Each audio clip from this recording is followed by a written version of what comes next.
de penser en termes d'historien. Je ne suis pas historien, mais je dispose d'assez d'informations historiques pour pouvoir disposer d'un regard qui est susceptible de ne pas se contenter de l'instant pur. Le nihilisme, c'est l'instant pur. C'est l'incapacité à lier le présent avec le passé et avec le futur. Dès qu'aujourd'hui on veut lier le présent avec le passé, on est réactionnaire. Donc on est réac, donc on est facho, donc on est vichiste, donc on est pétiniste, et donc c'est Adolf Hitler, donc la Shoah, donc on est à l'origine des 6 millions de morts. Alors évidemment, on a peur de dire qu'on aimerait bien revenir à l'école, l'époque une école, on apprenait à lire à l'école, par exemple. Dès qu'on dit ça et qu'on est assimilé à Adolf Hitler, il y a un moment donné où on n'a pas forcément les épaules quand on a 30 ans. Aujourd'hui, ça va, je les ai. Donc les épaules. Donc oui, je suis hitlérien, je suis stalinien, je suis léniniste, je suis bolchevique, je suis sartrien, non pas ça, mais je suis tout. Ça me fait plus peur tout ça, comme ça pouvait me faire peur à une époque, et je laisse les gens dire on ferait réactionnaire, coming out réactionnaire. Ça me gênerait que Libération dise du bien de moi, et ils en ont dit récemment, ça me fait un peu de peine. Et donc je me dis, deviennent réac eux aussi, ou alors il va falloir qu'ils revoient leur jugement sur moi.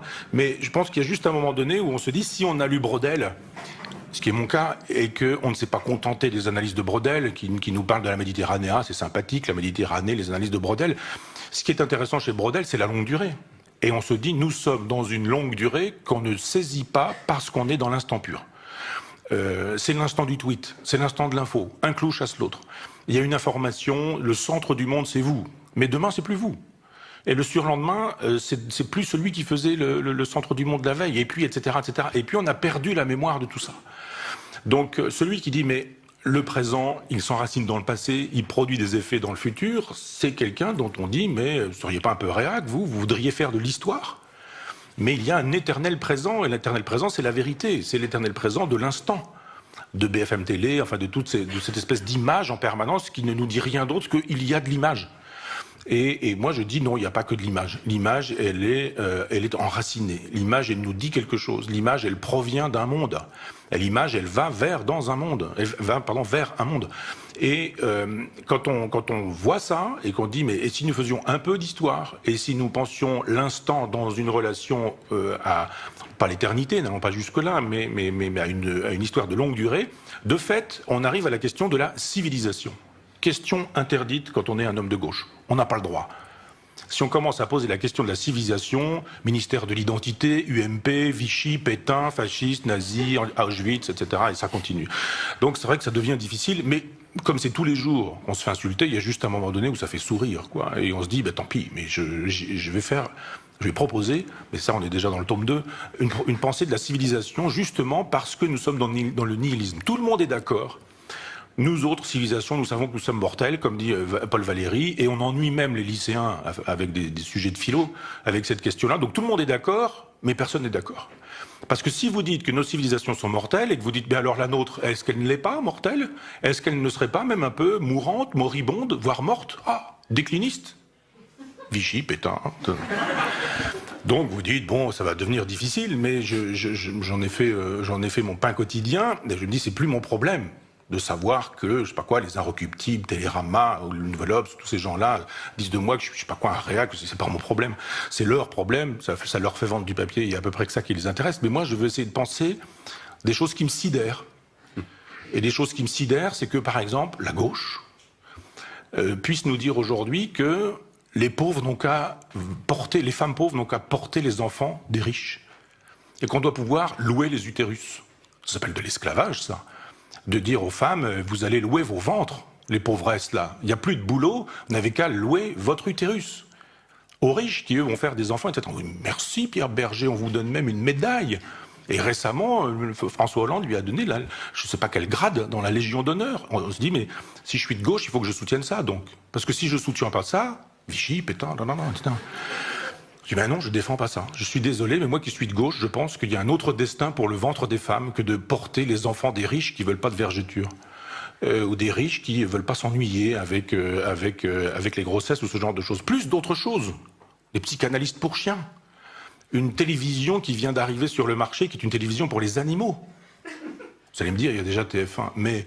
Bon, c'était facile. Non, mais je veux dire, une télévision pour les animaux.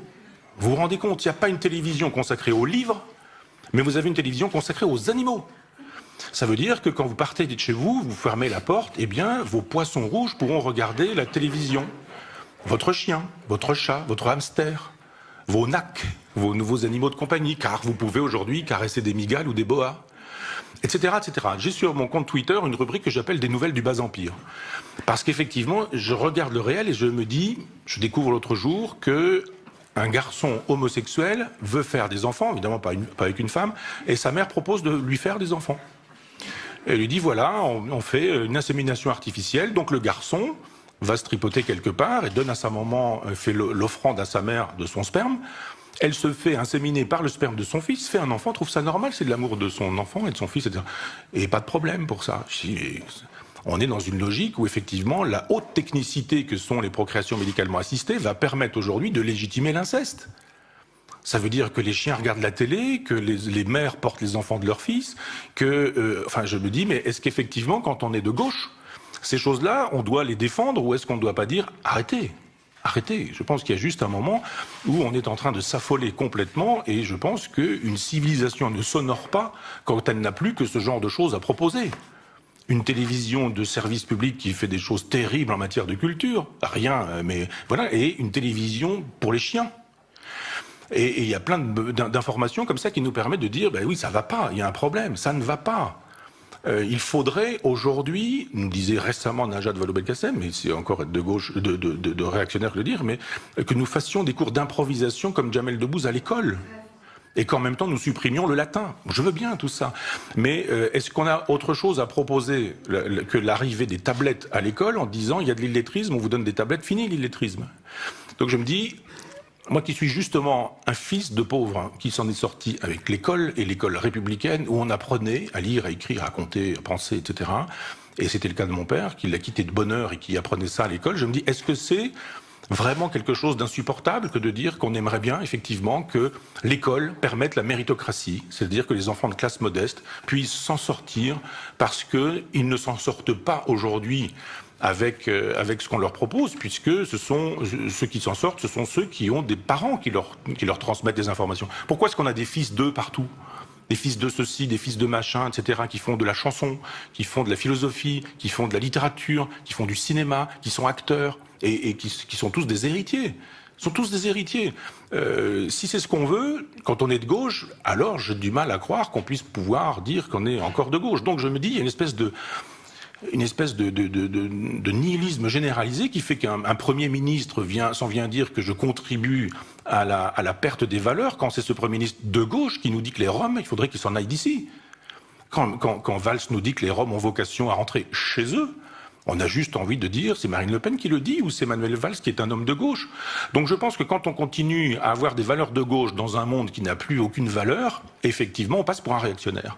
Mais que c'est une erreur de parallaxe, que c'est une erreur de perspective qui fait que on peut aujourd'hui dire non, je ne suis pas assignable, ma gauche n'est pas assignable. On n'est pas obligé d'être au Parti Socialiste, d'être au Front de gauche ou d'être au NPA pour être de gauche. Et j'ai plein de gens qui me disent en permanence, qui m'arrêtent dans la rue, qui me disent on est d'accord avec vous et on est de gauche et justement on a sur ce sujet exactement la même idée que vous, mais on n'ose pas, on a peur, car Vichy, Pétain, Auschwitz, etc., etc. Donc je dis, si on veut penser le nihilisme, si on veut penser la place que nous occupons dans le nihilisme, si on veut penser la question de la civilisation, de la durée de notre civilisation, de l'existence même de notre civilisation, elle naît quand ? Elle croît comment ? Elle devient grande quand ? À quelle époque ? Avec qui ? Avec quoi ? Etc. 12e siècle, prenez une carte de l'Europe et regardez le nombre des abbayes cisterciennes qui se créent au 12e siècle. C'est extraordinaire. Vous voyez une espèce de floraison sur la totalité de l'Europe et vous dites, ben oui, civilisation chrétienne. C'est moi, l'athée, qui vous le dis, notre civilisation est chrétienne. C'est même sidérant qu'on soit obligé de le dire. Dire aujourd'hui notre civilisation est chrétienne, c'est tout de suite passer pour un fasciste qui, etc. Mais non, c'est un fait. C'est un fait d'évidence. Et on construit quoi aujourd'hui ? Qu'est-ce qu'on construit aujourd'hui ? Où sont nos cathédrales ? On n'arrive même pas à finir la Sagrada Familia à Barcelone. Vous dites, on a un architecte qui a proposé une cathédrale, on ne parvient pas à la faire. Elle n'est pas terminée, elle ne se termine pas. Le premier qui a décidé aujourd'hui d'installer un hypermarché avec une 50aine de magasins, il vous fait sortir ça du sol en 6 mois. Donc il y a effectivement des choses qui nous permettent de voir que notre civilisation s'effondre, est effondrée, ne va pas bien. Et alors je le dis pas en disant soyons réactionnaires, du genre restaurons un ordre ancien, c'était mieux avant, etc., etc. Je dis juste qu'il faut constater que les civilisations marquent leur époque dans un temps, dans une géographie, dans une histoire, et que ça disparaît. Voilà, il y a eu justement, je parlais tout à l'heure, Assur, Sumer, Babylone, etc. On a eu les Grecs, on a eu les Romains, on a eu l'Europe. L'Europe, ça démarre avec Constantin, 4e siècle après Jésus-Christ, et ça s'effondre. Bon, je ne vais pas donner le détail de décadence, j'y travaille, mais je veux dire, ça s'effondre, il y a des processus particuliers qui montrent pourquoi, quand, comment ça s'effondre, et puis à un moment donné où effectivement on voit que nous ne créons plus rien, nous ne produisons plus rien, et que nous sommes dans un nihilisme généralisé. On écrit des romans à l'époque du Nouveau Roman où Alain Robbe-Grillet nous dit pas de personnage, pas de psychologie, pas d'intrigue. On nous fait de la musique avec du silence, les 4 minutes 33 de silence de John Cage. On nous fait du cinéma sans images, Guy Debord. On nous fait de la peinture sans sujet, sans représentation, du monochrome. Klein ou Malevich, carré blanc sur fond blanc. On nous fait de la poésie sans mots. Le lettrisme d'Isidore Isou, etc.